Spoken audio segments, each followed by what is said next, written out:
कलमपुर अनुसूचित जाति विकास परिषद तरफ पालित हेला महात्मा ज्योतिबा फुलेंक 131तम तिरोधान दिवस।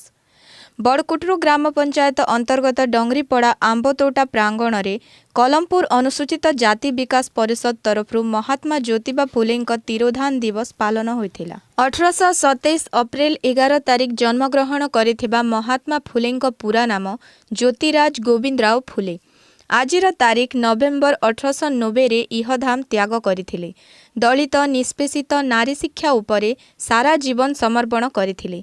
समस्त कर्मकर्ता डॉक्टर बी.आर. अम्बेडकर और महात्मा फुलेंक फोटोचित्र रे पुष्पमाल्य अर्पण करी सभा कार्य आरंभ करथिले।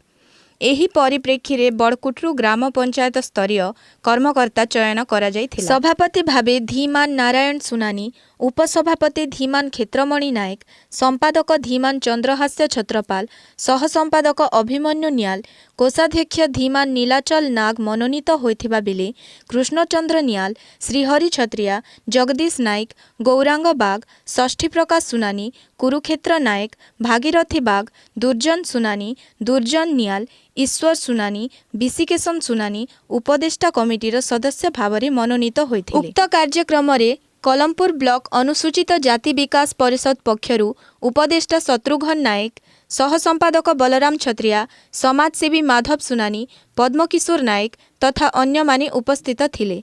मुन्ना बलराम छत्रिया निवासी बंदकोना तथा साधारण संपादक अनुसूचित जाति विकास परिषद कलमपुर ब्लॉक।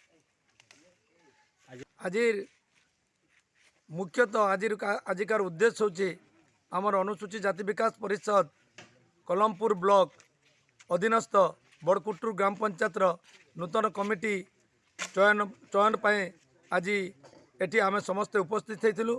एथि पूर्वरु सर्वप्रथम ज्योतिबा फुले तांकर तिरोधान दिवस पालन करने पाई मनोनीत करी से उपलक्षे बड़कुटरू ग्राम पंचायत नूतन कमिटी चयन पाई आज धार्य करी आम एटी सब उपस्थित होइथिलु।